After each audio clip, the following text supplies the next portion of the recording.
Okie dokie. We're going to go ahead and get started. I know that we're still waiting on some of the other 4th grade classes, but I know our first 4 who are speaking anyway are from Ms. Peterson's class. So we're going to go ahead and begin, and they'll come in when they get here. So hello, welcome to the Met's very first TED Ed Club presentation. We have 11 students who we're so very proud of, very excited to get to hear their ideas that are worth sharing and spreading, and they've been working since January, and they've given up their lunch and lunch recess time on Mondays to meet with me, to watch TED Ed videos, to make a plan, to research, to organize their speeches, and they are so excited to share with you. So I'm going to let them be the ones to take the stage, because this is about them and what they have to say and what they have to share. So without further ado, let's welcome up Liz.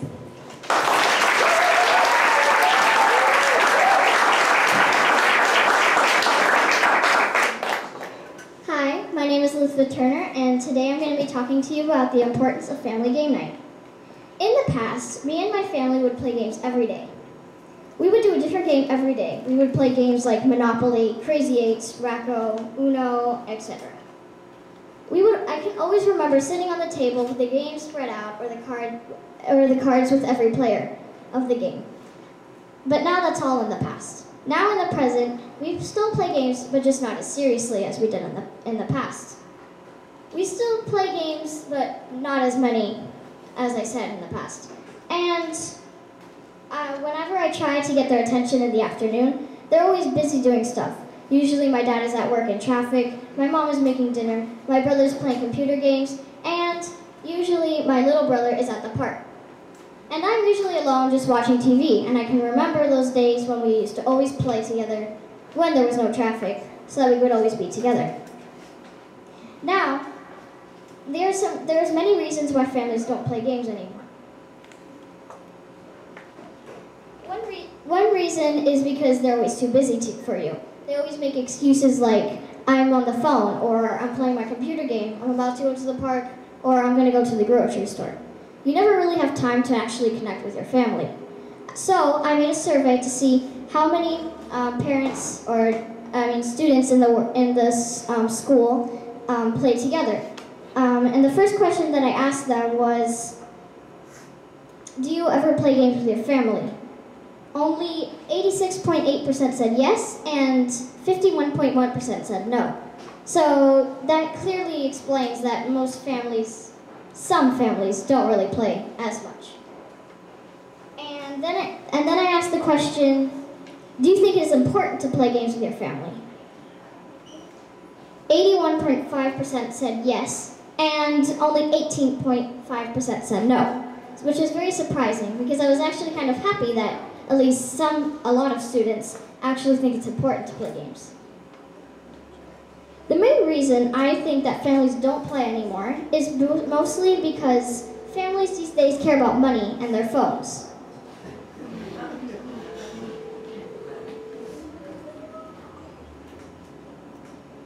So when I'm on the couch watching TV, and I'm usually just alone, as usual, and my mom's on the phone talking with her friends, and then my dad is, of course, at work, and my brother's playing computer games. I noticed that most of my family is usually on a device when we're doing stuff, when we could be playing with our family together.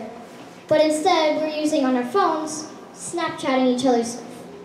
Like, for example, when I was in the mountains, we were having a vacation in the wintertime. There was a beautiful view you could have watched, but instead, my brother and my aunt were sitting next to each other on the couch in front of the window, where you could have seen a beautiful view of the roads and the pretty trees and all of the snow on the mountains behind us.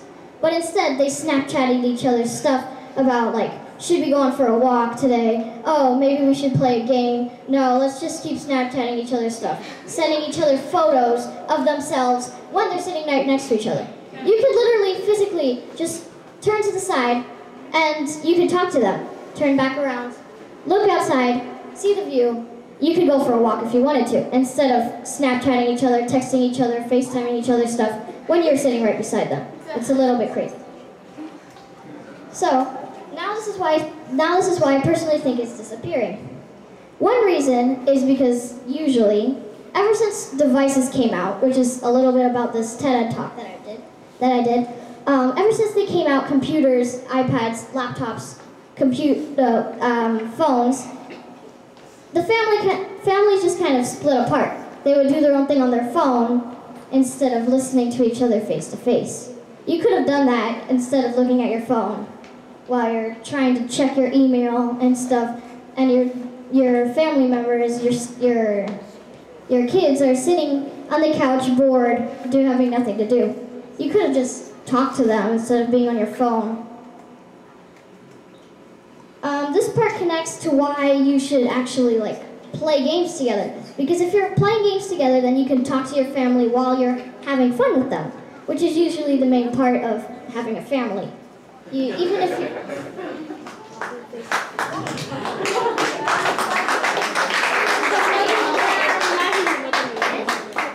So yeah, I think you should make a time during the week to just really connect with your family and know what's going on with their life, and to play games with them and having fun. So then, instead of being on your phone, you can also just have fun sometimes. Maybe you could not even play a game. You can just go to the park or something. Go to a dinner or something. Anything. You can do anything with your family. Connect with family and relatives now. Thank you.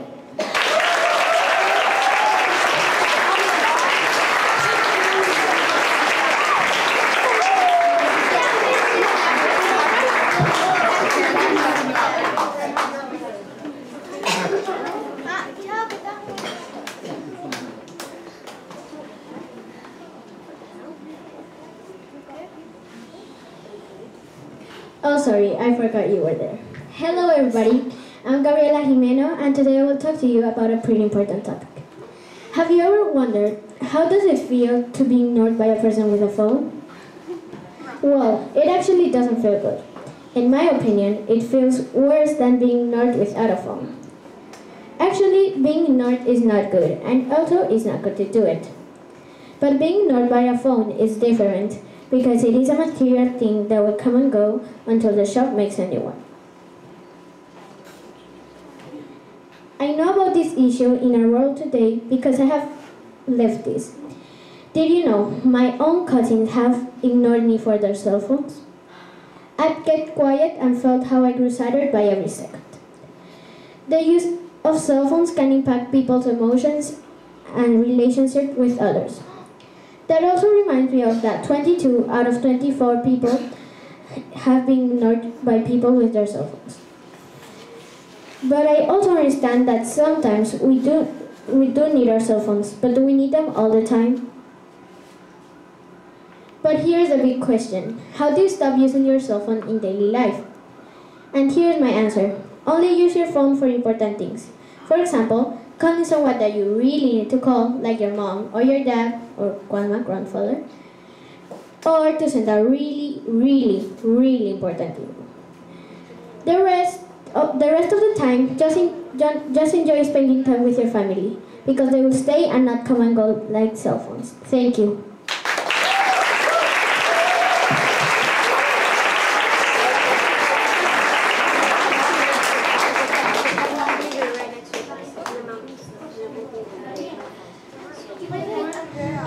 Hello, I'm really excited to be here, and I have a question for you. Have you ever heard of the word feedback? The dictionary says that it means reactions to a product or a person's performance as a basis for improvement. Used as a basis for improvement. Now I have a question for you. Have you ever received feedback? How did that feedback make you feel? What was your reaction?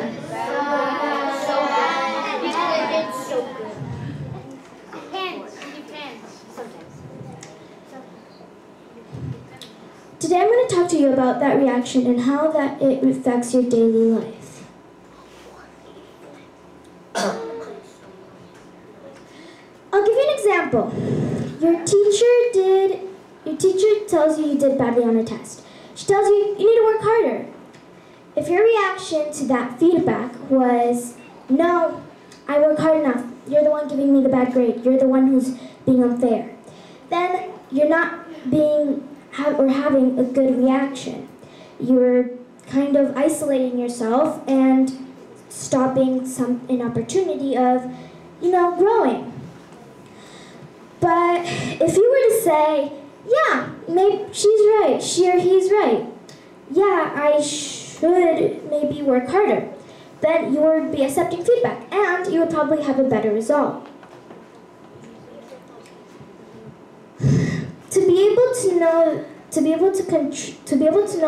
To control your reaction, you need to know your emotions. But just what are emotions? Well, emotions are a natural instinctive state of mind deriving from one's circumstances, mood, or relationship with others. You see, so if your friend started coming and telling you, oh, can we have a sleepover? Yeah, really, yeah, I would love to. And then you would probably say, yeah, or at least consider it. But if a stranger walked up to you and started talking about, I don't know, coming to your house, entering your house, staying the night, your reaction would probably run away, call the police, or at least tell your parent, right? If you're a parent, call.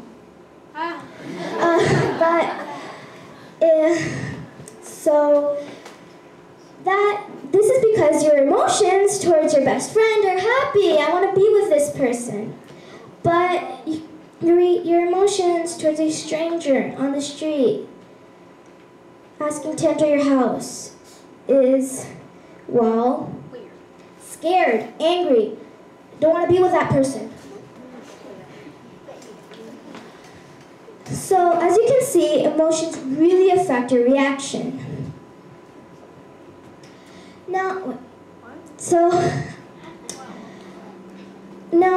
let's rewind back to the teacher example. If you were to listen to your teacher, you would probably have gotten better grades, but if you wouldn't have, you would have probably had a bad grade, right? This is universal in life. It can go on everything in life.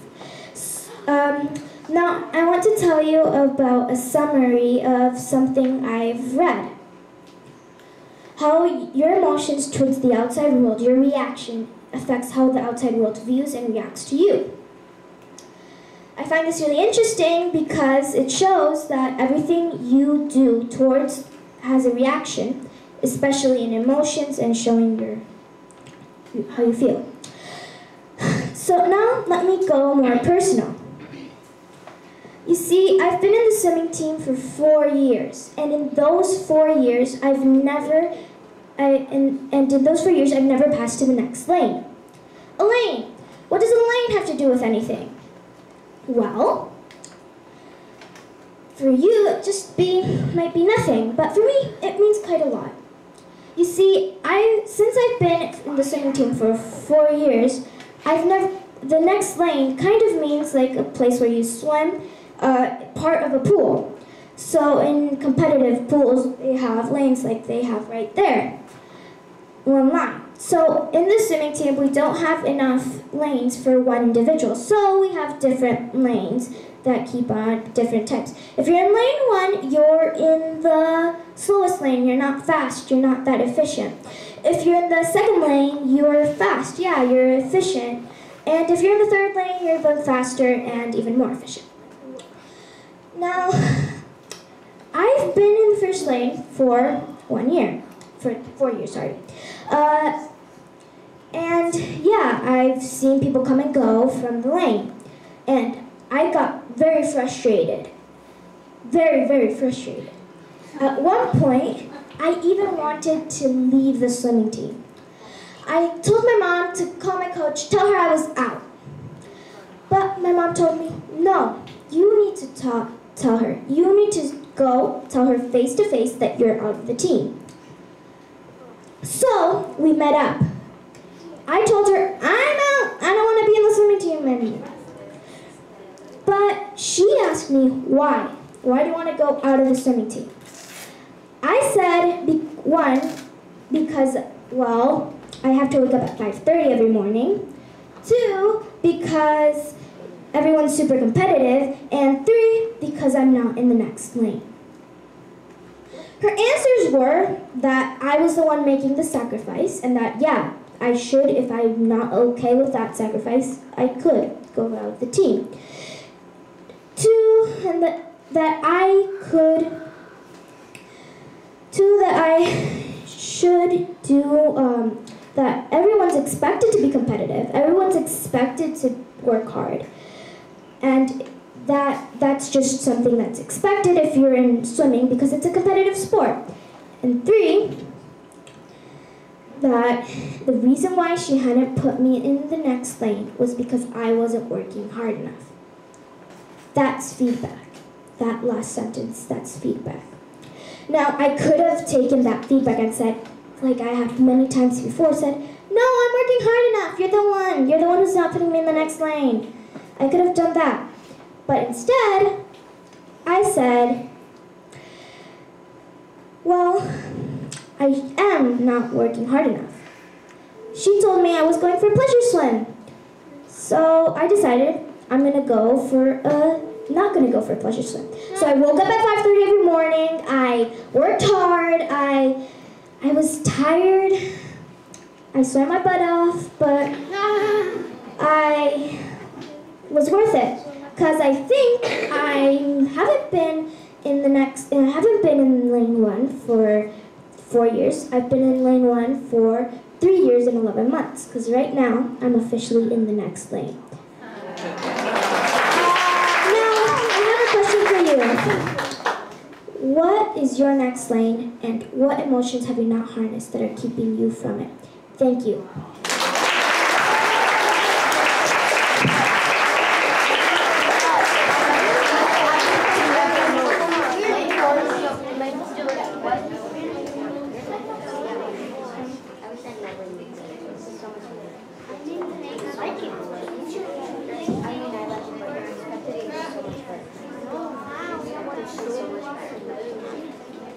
Imagination is more important than knowledge, or if you can dream it, you can do it. We all know who these people are, right? Albert Einstein and Walt Disney. Let's put Disney aside. Albert Einstein says that imagination is important. How and why? Hi, my name is Pelle, and I'm here to share with you the importance of imagination. Let's see, who do we have that praised imagination? As examples, we have Albert Einstein, Walt Disney, Picasso, and Maxim van der Rohe.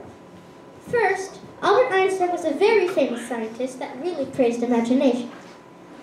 He thought imagination was really important in your daily life. I agree. So Walt Disney used imagination to think up of Mickey Mouse.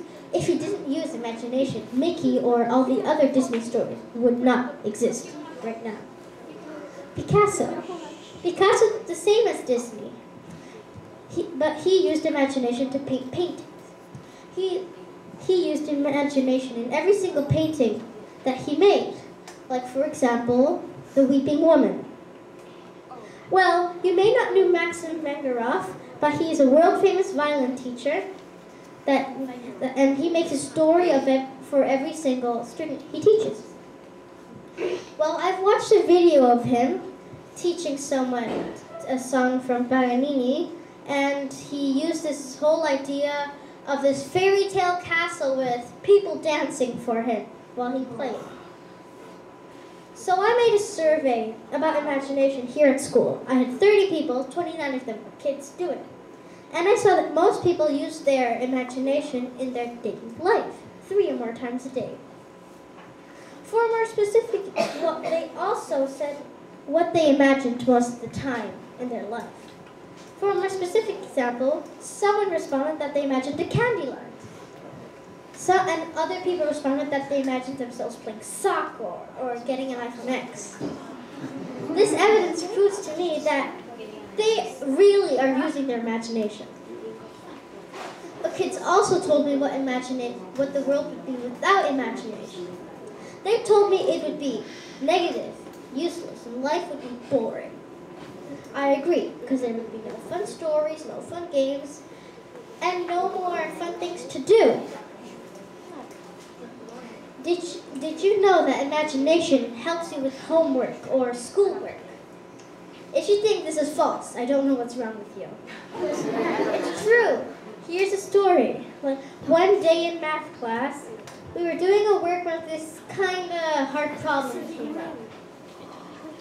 I was like, what is this? How can I solve this? And then I imagined something related to math, like a picture of the problem. And then I wrote it down in my notebook and I got it correct. That must have happened to you too, right?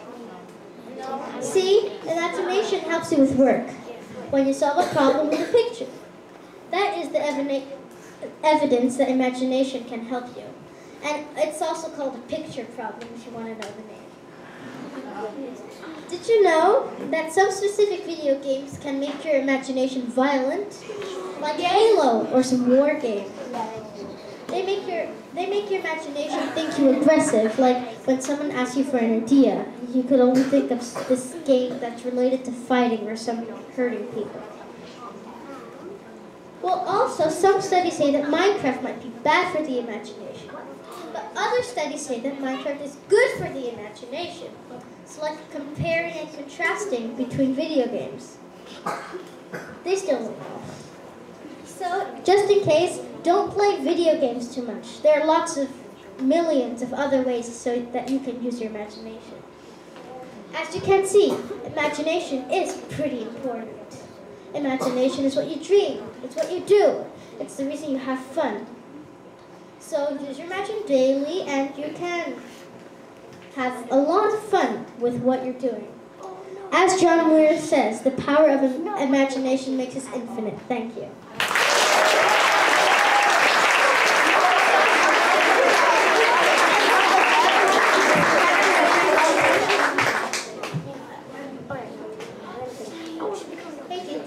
My name is Sage Gervais.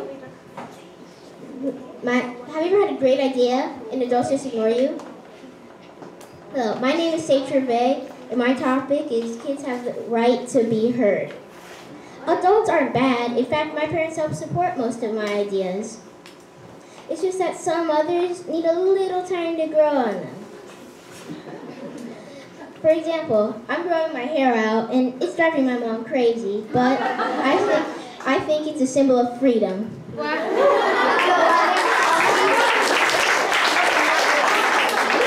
Dieter Uchtdorf said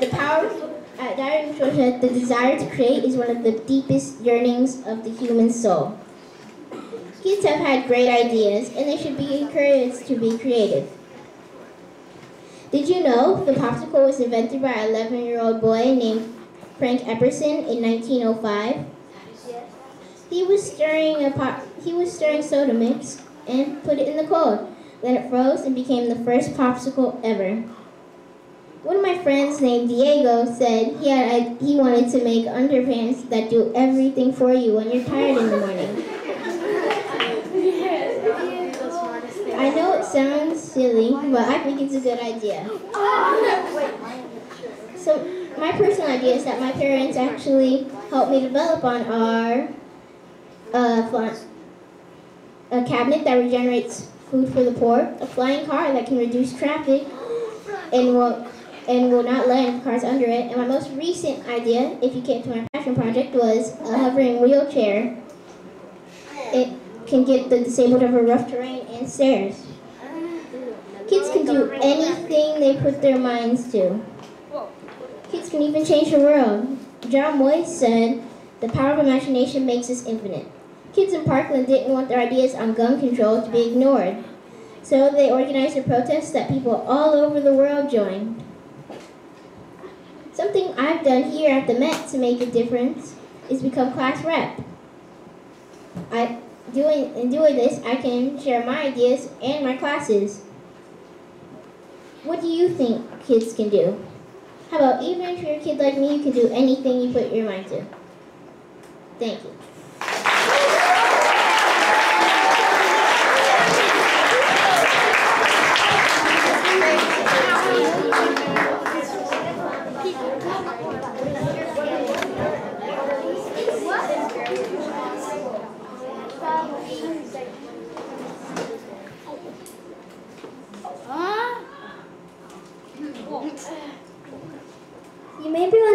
got tapes on their mouth. We wanted to show you how animals feel because they can't say anything to us. So then we don't understand them. But at the same time, they show their facial expressions, and sometimes we don't care. Have you ever wondered how the world would be without animals? Well, according to DoSomething.org, 2.7 million pets are killed per year, and notice that I said pets. This includes when people abuse their animals after their pets behave badly. They get so mad that they can kill them. Hi, my name is Fabiana. And my name is Julia Torrell. And we are here to talk to you about the animal abuse that is in the world right now.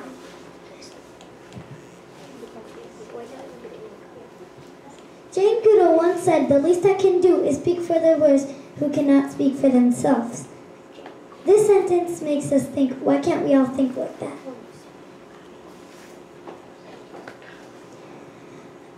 Our pets cannot speak for themselves, so we need to speak to help them.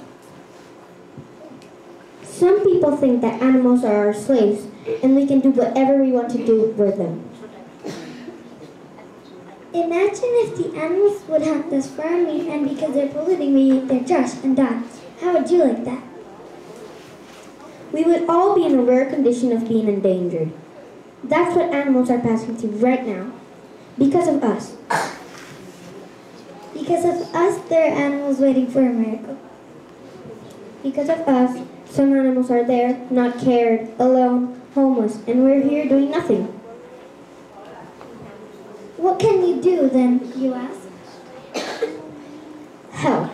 Help is a strong word, right? Well, let us tell you what it means. In the dictionary, it says the help means make it easier for someone. Are we helping our pets and making it easier for them, or are we hurting them and making it worse for them? We think that we can do more. According to ASA, Media Legacy, 27% of animal abuse comes from good families and owners who normally show love and show affection towards their pets. 33% of animal abusers don't even realize that they're abusing their animals because they justify violence as punishment for their pets' wrongdoings. People get mad and they don't even notice that they're abusing their pets. Unfortunately, it's not only the pets, but there are many, many animals in the world that are being abused right now.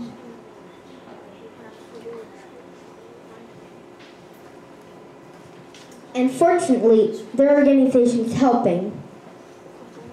For example, PETA. PETA means People for the Ethical Treatment of Animals. It has 6.5 million supporters and members. Its slogan is, "Animals are not ours to eat, to wear, experiment on, use for entertainment, or abuse in any other ways." PETA is supported by various of celebrities. For example, Ariana Grande, Saya, Noah Cyrus, Peter Dinklage, and more. Like PETA has its slogan, we have our slogan. It's to give the voice to the voiceless. You may wonder where the voice is. The voices are the animals. They need a help to speak. This is my dog Fluffy, and I don't want Fluffy to get abused. And neither do you want with your pets to get abused neither, so help them. Raise your hand who has a dog. Me. Raise your hand who has a cat. No. And raise your hand if you have something else. No matter what animal you have, you wouldn't want them to get abused. I love my cat. Thanks for listening and give the voice to the voiceless.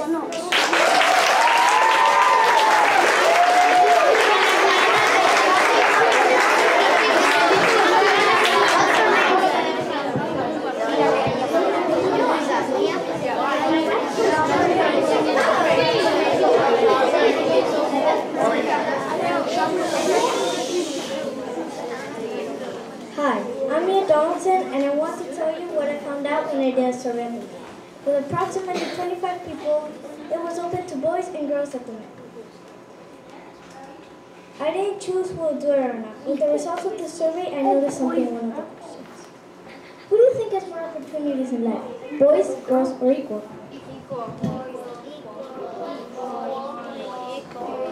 As you can see, 61.5% said equal. On the other hand, 38.5% said boys. Nobody just said girls.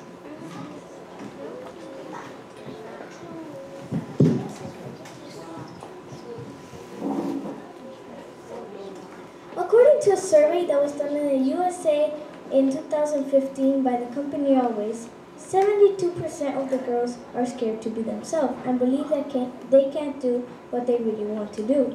This means girls need more freedom to be themselves. This is something I want to help change. Do you know what the color purple means?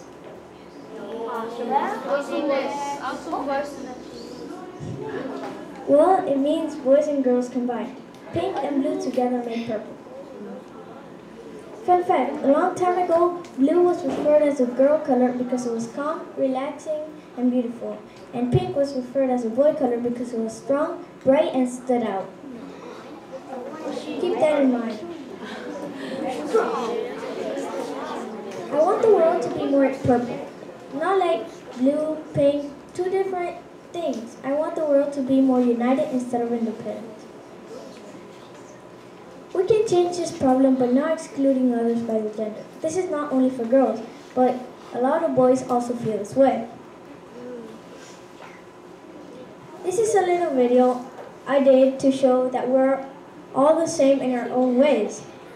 That boys and girls can do the same sports, same music, same art, whatever. It's what they want to do, everything.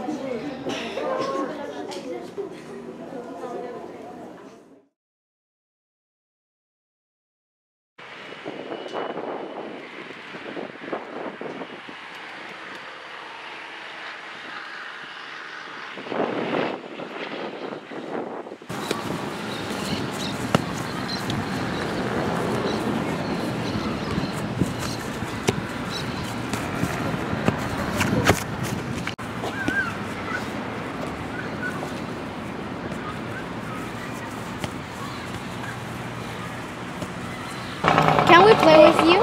No! Soccer is a sport for boys. Yeah! You can go back to playing with your little Barbie girls.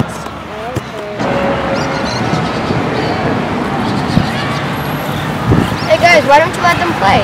Just because some girls are allowed to play soccer too, just because some girls aren't good at soccer doesn't mean they all are. Let them play. Give them a chance. Okay.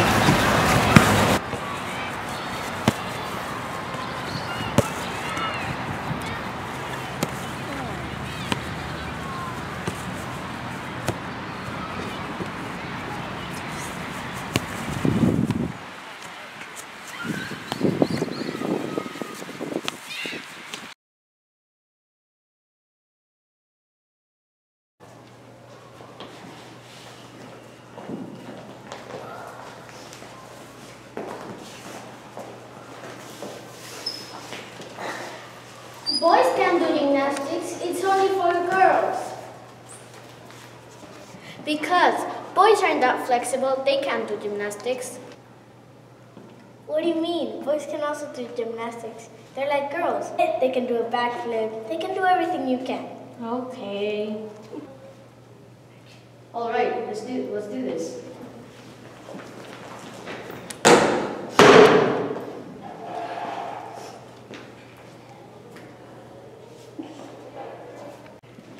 Told you.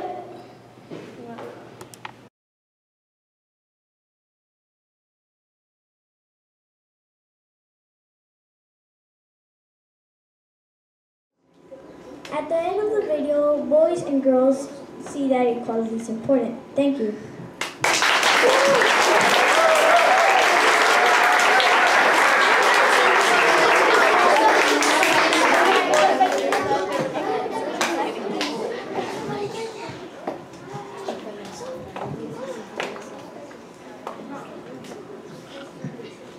Do you think you can help poor children? Well, I am trying to. Hello, my name is Naomi, and today I'm going to talk about how education is important for children. My dad is from India, and a lot of kids in India have to stay at home working, especially the girls. When I learned more about it, I felt bad that children like me have to stay at home working, so I want to make a change.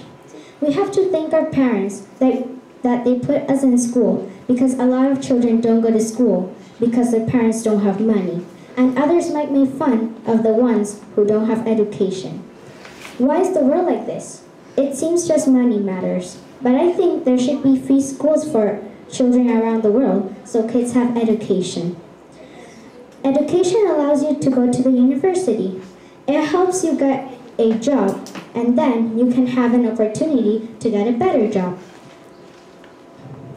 This lets you provide for your needs, or the needs your family in the future. We can help provide education for more people by making more free schools around the world. I did a survey about education to see what perspectives students at my school have about education. In one question of my survey, I asked, do you think children need education? Everyone surveyed thought it was good. That's why I'm here, to tell you how important education is, but it is important. You might be wondering what education is like around the world. Well, this is what I found. According to the United Nations report, 57 million children don't go to school. That makes me very sad because we have education and a lot of children don't have the opportunity for it.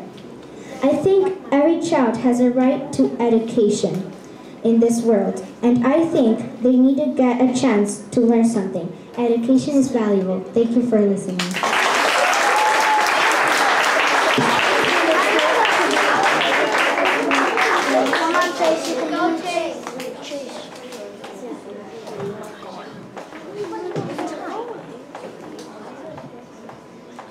Hello, I am Chase. I'm doing my TED talk on plastic in the ocean. Plastic in the ocean is a big problem in the world. Birds have been eating trash that have been thrown on the beach. People have been even stepping on needles that give people diseases. And the worst thing that is happening is multiple fish are eating trash, and fishermen sell those fish in your local market.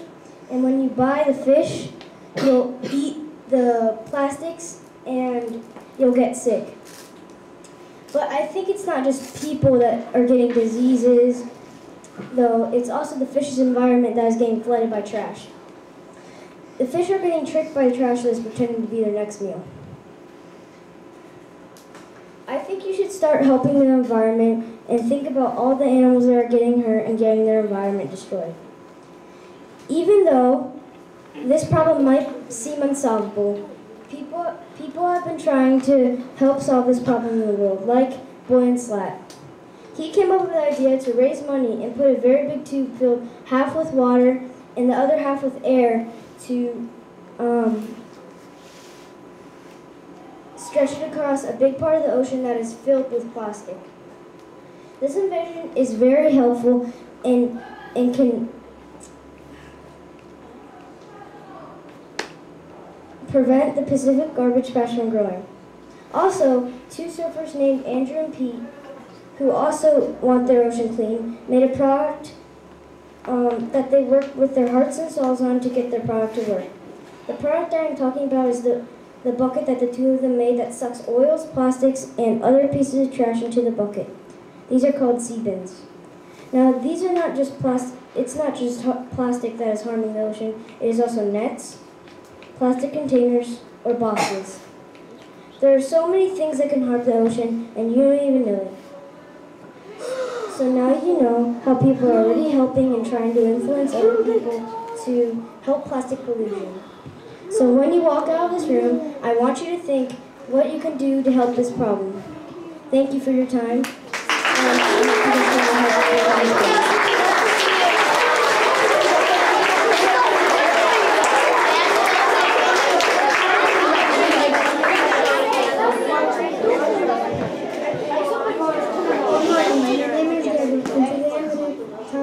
Talk to you about the importance of select BFFs. These were my BFFs in Italy. With them, I shared many memories. For example, in Italy, me and my BFFs were playing catch at the end of school and saw a kid alone on a bench with a phone. When we tried to interact with him, he just ignored us and walked away, still looking on the phone. I felt sorry for him to be so isolated. I don't know why he didn't want to play with us. Maybe earlier in life he didn't socialize much. According to recent research, having siblings or close friends has impact on mental and physical health. Preschool friendships are helpful in developing social and emotional skills, increasing a sense of belonging and decreasing stress. A professor of psychology and child behavior expert has noted many benefits of childhood friendship. Now, how many of you are still in contact with your preschool friends? Well, let me tell you about one of my friends, Winton. Me and him both came to school the same year, but we didn't know English. But we didn't know each other's language too. So in our recesses, we would scream to let out all the anger we had, and until with learning and learning, we knew how to communicate verbally. And even though I left the country, we still kept in contact. Getting back to what I said, early childhood friendship is something that is frequently overlooked as a positive development influence. We don't always realize how attached young children are to their friends. If you are a parent and had to move country, how much would you let your son or daughter see their friend each year? It usually takes me a couple of weeks to give my mom's number to my friend's mom. I feel like my parents don't really know how I feel about my friends. Some evidence suggests that when kids have a good relationship with their siblings, they're more likely to develop a good relationship with their peers. How many of you have experienced this? Well, I have. I still remember when me and my sister played Monopoly for 4 hours straight. I feel like that made me more as a social person because instead of staying closed in a phone with a room, I could play with people. Now that I have a baby brother, who knows how this is going to change me. Now, after hearing you, do you think that having a sibling or close friend is beneficial instead of staying closed in a room with a phone playing a game? Well, I hope that you understood that life can be much more than being brought from everyone else. Thank you.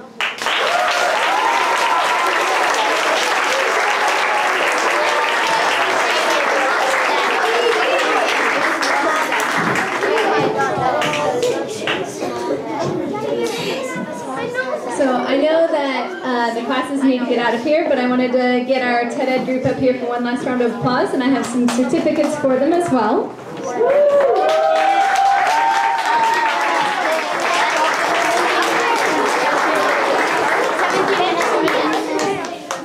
And at the end, can you please give me like a minute to give these out? A little thing like from cancer or something like that. And okay. And I want to say a special thank you to Miss Love.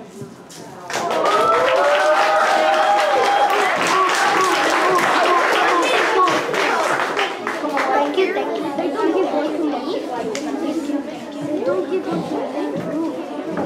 Everybody, and then you start